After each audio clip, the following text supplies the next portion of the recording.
Bismillahirrahmanirrahim. Assalamualaikum warahmatullahi wabarakatuh.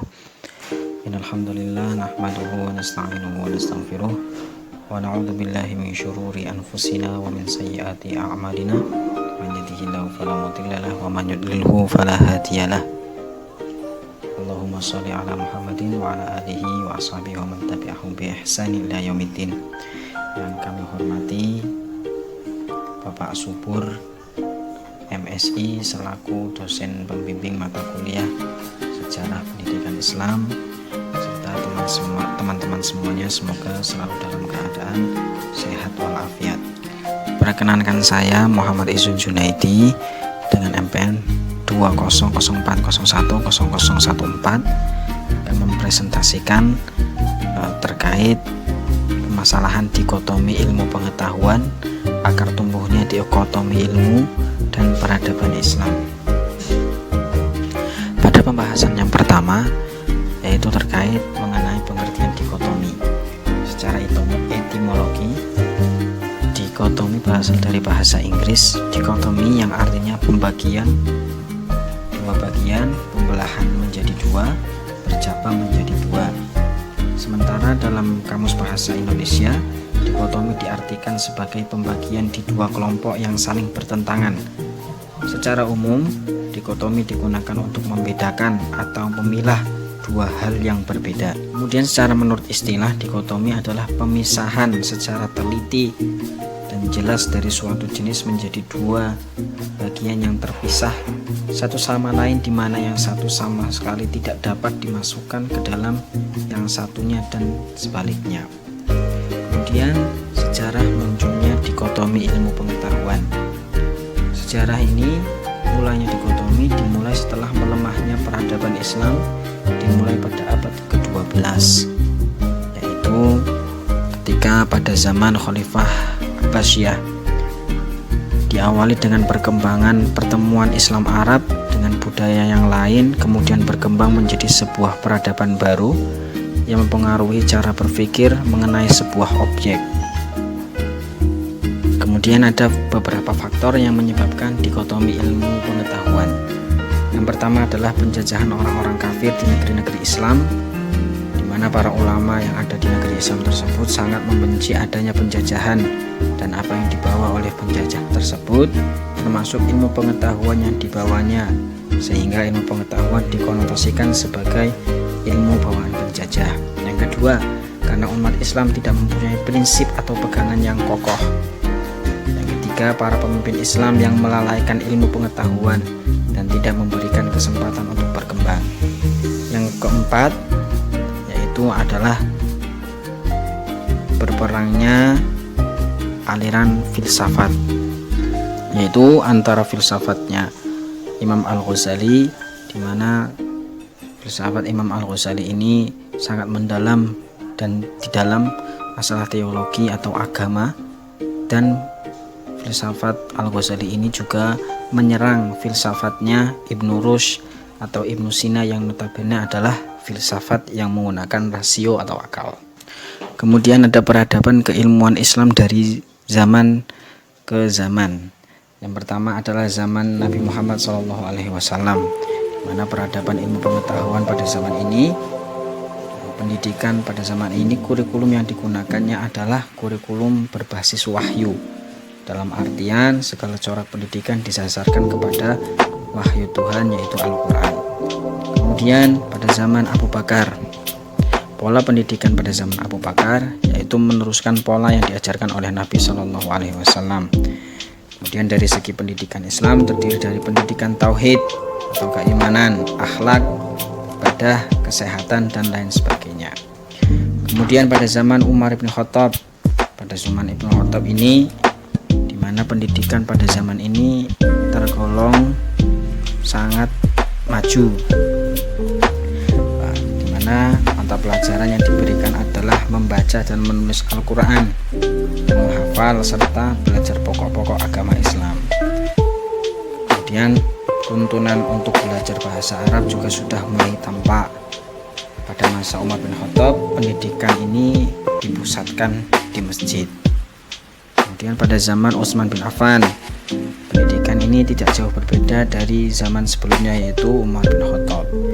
Tetapi ada sebuah hal yang luar biasa, ada sebuah karya yang sangat luar biasa, yaitu pengkodifikasian ayat-ayat Al-Quran menjadi satu mushaf yang kita kenal pada zaman ini, yaitu Mushaf Utsmani. Kemudian bagaimana pendidikan pada masa Ali bin Abi Thalib? Pada masa Ali bin Abi Thalib, seperti yang kita ketahui, telah terjadi perang saudara yang menyebabkan keamanan negara ini tidak kondusif, yang berdampak pada pendidikan Islam pada saat itu. Jadi ketika zaman Ali bin Abi Thalib, pendidikan ini tidak dihiraukan atau kurang kondusif karena masalah keamanan negara, dan pada saat itu khalifah ini, Ali bin Abi Thalib, itu disibukkan dengan berperang. Kemudian setelah para khalifah ar-rasyidin, ada juga ilmu pengetahuan pada masa dinasti Umayyah, di mana pada dinasti Umayyah ini semua aspek kebudayaan dimajukan. Ilmuwan yang baru masuk Islam dan masih membawa filsafat yang didapatkan dari filsafat Yunani itu dilindungi oleh pemerintah dan dibebaskan untuk mengembangkan kemampuannya. Setelah itu dari sini nanti dari kemampuan berfilsafat ini akhirnya akan menjadi cikal bakal lahirnya ilmu pengetahuan yang lain, yang nantinya akan menerbitkan atau membangun sebuah rumah sakit Bimaristan sebagai studi para dokter. Kemudian dilanjutkan pada masa dinasti Abbasiyah. Pada masa dinasti Abbasiyah merupakan masa keemasan bagi peradaban Islam. Hal tersebut dibuktikan dengan pencapaian bahasa Arab yang sempurna dan menjadi bahasa baku dalam segala aspek disiplin ilmu. Kondisi ini juga didukung oleh prioritas dari para khalifah yang lebih fokus pada pembinaan dan peradaban Islam dibandingkan dengan perluasan wilayah. Gerakan membangun ini, kalau secara sejarah besar-besar dirintis oleh Khalifah Ja'far al-Ma'mun, dan puncak kemajuannya yaitu pada masa Khalifah Harun ar-Rasyid. Pada masa Harun ar-Rasyid ini dilakukan sebuah gerakan penerjemahan berbagai buku Yunani yang berbahasa selain Arab, kemudian diterjemahkan ke dalam bahasa Arab untuk dipelajari oleh orang-orang Arab. Harun ar-Rasyid juga mendirikan sebuah sekolah, yaitu Baitul Hikmah, sebagai pusat penerjemahan, pusat peradaban keilmuan Islam yang berfungsi sebagai perguruan tinggi dan perpustakaan besar. Sehingga pada zaman Khalifah Abbasiyah ini lahirlah beberapa ulama-ulama yang sangat terkenal seperti Al-Ghazali, Ibnu Sina, Al-Farabi, Ibnu Rushd, Al-Khawarizm, dan lain sebagainya. Dan banyak ilmuwan pada saat itu, sangat banyak ilmuwan, tidak hanya menguasai satu bidang ilmu saja, tetapi banyak ilmuwan yang menguasai disiplin ilmu yang berbeda dari keilmuan dasarnya.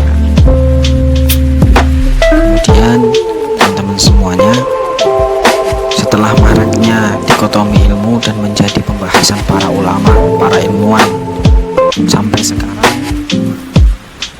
ada beberapa cara atau ada beberapa upaya untuk membendung dikotomi ini. Salah satunya yang dilakukan oleh para ilmuwan muslim dalam memecahkan masalah dikotomi ilmu pengetahuan adalah islamisasi ilmu pengetahuan atau pengintegrasian kembali ilmu umum dan ilmu keislaman. Menurut Imaduddin Khalil, islamisasi ilmu pengetahuan berarti melakukan suatu aktivitas keilmuan seperti mengungkap, mengumpulkan, menghubungkan, dan menyebarluaskannya menurut sudut pandang Islam terhadap alam kehidupan dan manusia.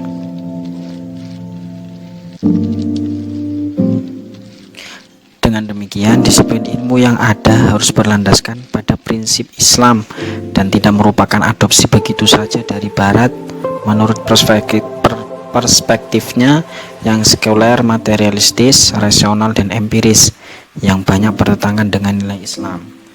Maka dari itu, untuk mengurangi dikotomi ilmu pengetahuan yang telah ada, seorang muslim harus meletakkan dasar-dasar ketauhidan sebagai landasan epistemologi ilmu pengetahuan. Demikian yang dapat saya sampaikan, kurang lebihnya mohon maaf.